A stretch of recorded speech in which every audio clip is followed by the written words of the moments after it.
It is deal breakdown time, everybody. I am super excited to share this one. This is a seller finance deal. It is a duplex seller finance nonetheless. And what we're going to be talking about is one, why? Why would anybody sell on seller finance? And what was the motivation for this seller? And then two, where did we find it? I mean, you mean people are buying real estate in 2024? Yes, you can buy real estate in any market. It doesn't matter. It's just you're just going to change your approach throughout. So we're going to talk about where we found it.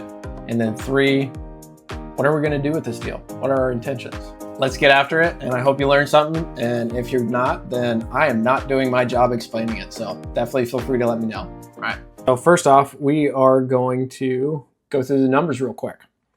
So we've got our seller here. Yay, happy. And you'll see why. He's definitely happy. He's getting a good deal here as well. And we've got his duplex. And he's selling that. As mentioned, there's a duplex. It's 3-2. And what that means is that's 3-2 configuration. So it's 3 bedrooms, 2 baths on each side. So each of these sides here both have 3 bedrooms, 2 baths in them. So gives you an idea there. Now we've got a purchase price of $450,000. And we've got what's called an ARV. So what that stands for is after repair value. So ARV of $630K. Now, obviously, we're getting this at a discount, and there's a reason why. We'll get into it. But ARV is what, after a renovation, once it gets up to a certain, like it gets to the right trim level, gets up to the standards of today, it could sell on the open market for $630,000 for the whole duplex. So that's what that means. Now, important item here is this is being sold on seller carry.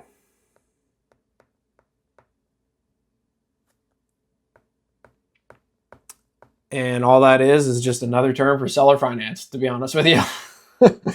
So seller carry, that means the seller in this instance, they are acting as the bank. So you go through a traditional loan purchase, you're going to apply with the bank, they're going to give you a loan, same thing, except this, we're making payments to the seller. So I want to be like this seller when I grow up. It's a pretty good deal for him, for sure.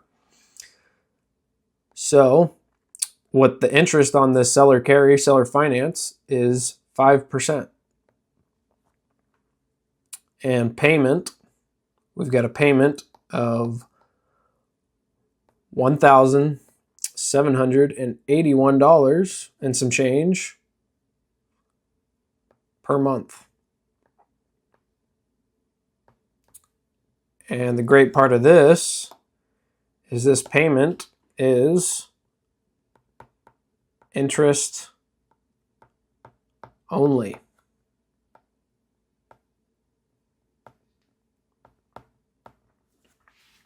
So no principal on the loan is being paid down during the term. And we'll get into that here shortly.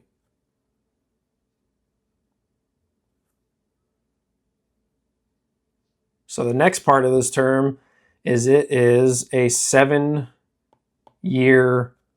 balloon.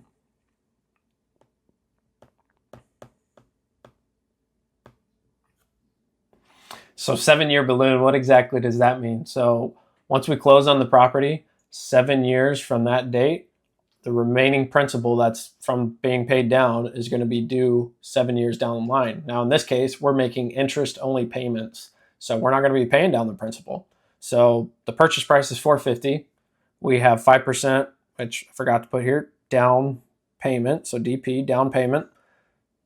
So we're putting 5% down. It's it's 22,500. So $450,000 minus that, that's going to be our remaining loan balance. And at 7 years, that's going to be what's due because we're only paying interest. And really, grand scheme of things, you might be thinking that's a little crazy, 7 years to pay down that amount of money, but the property is going to be stabilized by then. It's going to be cash flowing. And at that point in time, we're just going to refinance it out for another loan. And at that point, we'll have equity in the deal to where we could roll that cash over into another deal. So that's how that works. Now, another kicker on this is we've got no payments for the first year,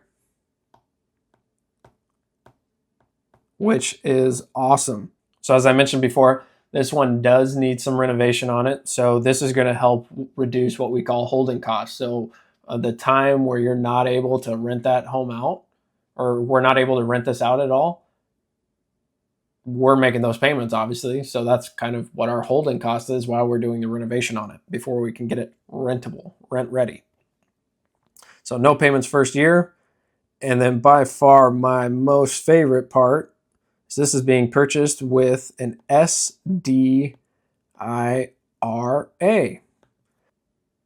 So what that stands for is self-directed individual retirement account. So really it's any retirement account you can do this with. Your 401ks, your traditional IRAs, Roth IRAs, health savings accounts. There's all kinds of stuff that you can do this. Yes, you don't have to be invested in stocks, bonds, and mutual funds. You can invest in real estate with your retirement account. And that's a whole nother video. We're going to have a series on that. We're going to break down that whole thing because it is such an underutilized, amazing strategy that you can definitely do too. So that's some awesome stuff. We'll get to that later. But so those are the numbers. Some pretty good terms. So we're going to get into why. Why on earth would someone seller finance? So let's see why. I tried to change the color on that. I guess it didn't work. That's okay. Why? So what's the motivation for this seller? Why are they selling this? Well, one, it's getting up there in age. And what we would call a tired landlord. So in this case, he self-manages it. He's responsible for the tenants, any maintenance issues that come up, you name it. So he's tired of that. He's owned it for 15 years. And at this point, he's just ready to kind of go into his retirement and enjoy his golden years. So at this point, he's still going to get payments, and so get the benefits of real estate without the problems, which honestly, I want to be like him when I grow up. That's awesome. This is a really good deal for him. So good stuff. So age, tired landlord. 2, when he first purchased these, it was $100,000 per side originally. So when you look at that, we're purchasing it over here for $450,000. So he's got a 1 1/4. Oh, oops. Erase that real quick. He's got a 1 1/4K gain per side. So he's going to make $250,000 on the sale, plus all the interest that he's making. He's going to make a pretty good gain on there as well. It's going to turn out to be almost 30%. So that's really good. So this gain, what he's going to have to do is he's going to have to pay capital gains tax on this. So to help mitigate that and spread that out, he wants to pay this. He wants to spread it out over the next 7 years. And also, because of the terms that we negotiated, we were able to give him a higher price. Because honestly, even at $450,000, with the condition that these are in, should probably be a little less. But because of the favorable terms that he gave us, we were able to give him a higher price. So it works out really good in his favor on that one. So higher price.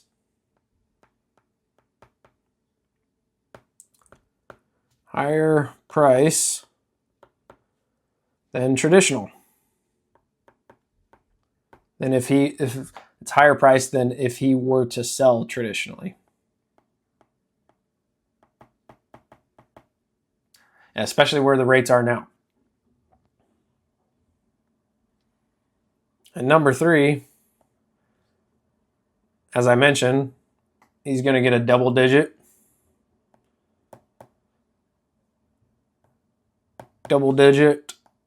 return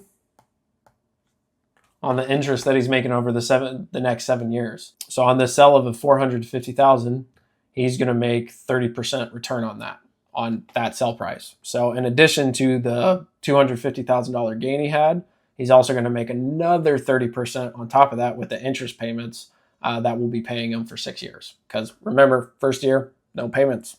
So this really right here is his why. That's his motivating factor. He's just ready to get out of the game, which is fine. And then these right here are the why of why he would do it seller finance. Because honestly, it's going to work out for him much better than it would the traditional route. As I mentioned, I want to be like him when I grow up. It's not a bad deal. So now we're going to go into where. What do I mean by where? Where did we find this deal? You mean to tell me in 2024 you can still buy real estate? Yes. Stop listening to the news, guys. You can always buy real estate, and it's always a good time to buy real estate. The only thing that changes is the approach in which you take to purchase that real estate. That's the only thing. So where did we find this one? Well, we found this one through relationships. Yes, believe it or not, real estate's just like any other industry. It's a people business. So go figure. But realtor. So we found this one through a realtor. And this realtor's name, let's get him down here. This realtor's name is Brian. And we'll draw a little stick figure here for Brian. Brian's awesome. He's an actual guy. So this realtor, he is not like your normal realtor. He is more on the investor side of things. So he gets the investor side. He gets the investor mindset. We'll put it that way. So Brian brought the deal on this one. And thankfully, Brian and I are close. So he knows I'm not going to stank the deal from him. So he gave me direct contact with the seller, and then we negotiated these terms out. And after we saw the property in person, we had to go back to the negotiating table, and that's a huge part of the reason why we were able to get such favorable terms is because they have a tenant on one side where that tenant is actually a hoarder. And unfortunately, I'm not going to take over a hoarder tenant. It's a safety hazard. So a contingency in the contract is also, unfortunately, we did have to get that tenant out. So now number 3 down here. What's the plan? And a lot of us, we like to call this exit strategy.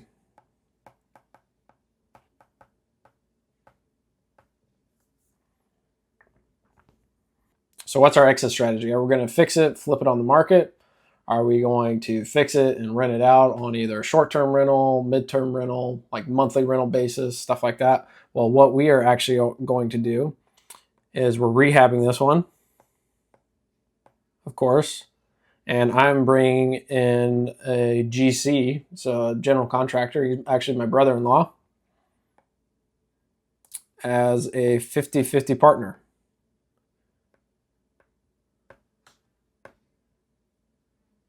Which is awesome. I'm excited. He gets to get in this deal. It's super exciting. He's been wanting to get into real estate for some time, so finally got him in. It's a good way to do it. So rehab 50-50. He's getting 50-50 partnership. There's obviously some logistics about that, but not enough time to discuss that today. And then we plan, once it's rehab, and we're going to take one side and we're going to furnish it and turn it into a monthly rental. And what that is, so with monthly rentals, it's you rent it out to insurance relocations, corporate relocations, traveling professionals, whether it be healthcare professionals, so on and so forth. And then the second side, we are going to put in as a long-term rental. So LTR, long-term rental. So that's going to be your traditional 12-month lease, just average housing there. So that is our plan. So now you've got the plan. Okay, that's great. But what do the numbers come out to? So this is where the real breakdown becomes. And honestly, in real estate, you can't be an emotional at any of this stuff.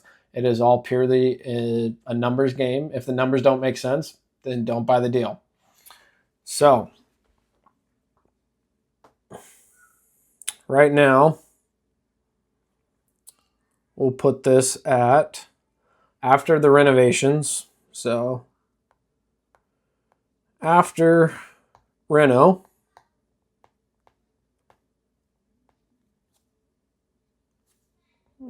zoom in on that a bit. Oh man, that's a little rough. That's meant to be an N. We'll just call that an N. That's after reno. So reno short for renovation. And the numbers here, it's going to pull about $1,850 aside. So in total gross rents, $3,700. So again, that's $1,850 aside. $1,850 aside.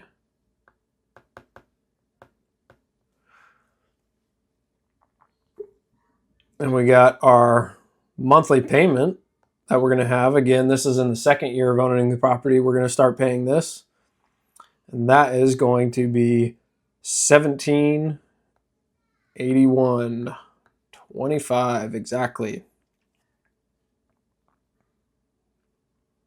So you bring that. And then usually, rule of thumb, 20 to 25%. Again, this is just off the cuff. There's more work that you got to do into this. But say 25%, that's kind of our war chest. So that's if anything goes wrong. So you've got any capital expenditures that come up, which like if the roof needs replacement, HVAC, stuff like that. Now a lot of that, granted, we're starting off where the roof has already been replaced. We are going to go in and replace some of those larger items during the renovation. But we still you want to set aside that nest egg, because in real estate, there's always something that comes up. There's always something you're going to have to repair. So it's very good rule of thumb. 20 to 25% is what we're going for. So on that, say 925. So that's 25%. For that vacancy, that accounts for vacancy too. So all that good stuff. Property management, which I own a property management company here locally, so we've got that one covered. And then HOA. So that's 45 per side, so 90 total per month. Again, this is all monthly right here. And then property taxes and insurance per month, that comes out to about $250. So we'll just put insurance, tax, property tax.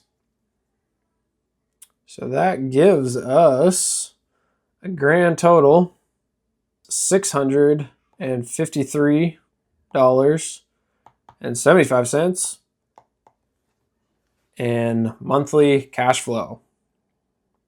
So cash flow.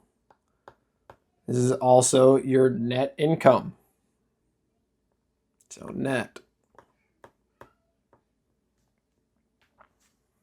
So you multiply this by 12. That gives you your annual. So annual times 12. That brings us to $7,845 per year. That's all fine and dandy, but let's see what exactly does that mean. So you take your annual gross. So we've got our gross up here. times that by 12, 44,400 annual gross. So we got our annual expense. That's this 44,000 minus this 7. This 44,000 minus, well, let's make that a different color. Minus that, which gives us our annual expenses on this, on average, 36,555. So that's what the annual outlook looks like. So we go back here and, oh, that zoomed out big time. So remember back here, we've got our down payment over here. So our down payment, one thing I forgot to bring up is we've got what we call an entry fee. So that's essentially your full down, your encompassing down payment to a certain extent. Entry. Zoom in on this a little bit. So entry, down payment. Again, that's at 5% of the 450. So that is 22,500. Remember, we found this through a realtor, and what we're paying him 3% on this, which, all things considered, with the terms of the deal, wanted to make sure we were taking care of them. So 3% is pretty good. That's 13,500. Then closing costs. Closing costs are going to cost us, I had title to get everything all done on our end, close to around $5,000. So all in, our entry on this is 41K. 41,000. That's also cash at close. So entry, cash to close. Cash to close.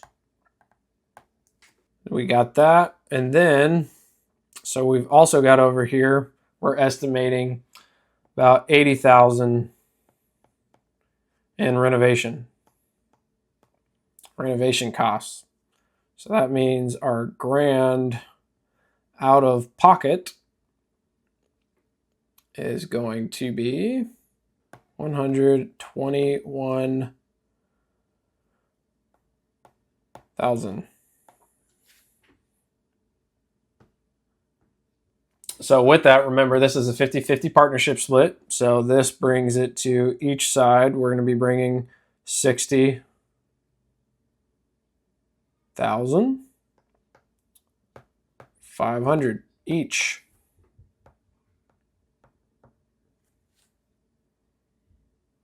Okay, so you've got 60,000 right there. Zoom out here. Okay, remember what we were making over here? So that 7,845 a year. So you divide that by 2. Oops. With the income per person. And that comes out to 3,922. And some change. 50 cents. So what you do is you divide this by that, and that gives you a 6%, about 6.5% return.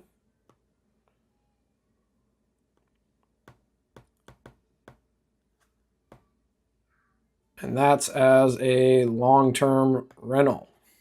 Now, 6.5%, it's honestly not really that great. It's decent, but really you want to be in the 8 to 10% range or higher. And because when you account for it, 6.5%, I mean, year over year, we're experiencing what, 3 to 4% inflation. So, and I mean, these last few years, it's been even crazier. So what are we going to do to combat this? So this is what I was talking about as far as exit strategies. So you got to have varying exit strategies on what's going to help the property produce. So in this case, it's monthly rental. And for this property, that's going to bring this number right here. That is going to bring that number for each investor. So each of us, because it's, remember, 50-50 split, that's going to bring that up to about 15,000 per. So that's net annually. And that right there brings our now return on investment on the money that we've invested to 20+%. Now that's much better. We can do that. Those are numbers we can work with. And you've also got to take into consideration that you got the appreciation of the property. You've got the tax write-offs with it. Granted, my portion's within a self-directed retirement account, so that's a little different, but good stuff there. Well, there you have it, everyone. That was the breakdown of our seller finance duplex. And we are so excited about this one. I can't tell you enough. But if you have any comments or questions on this one, feel free to comment below. We'll get back to you, and yeah, catch you on the next one. See ya.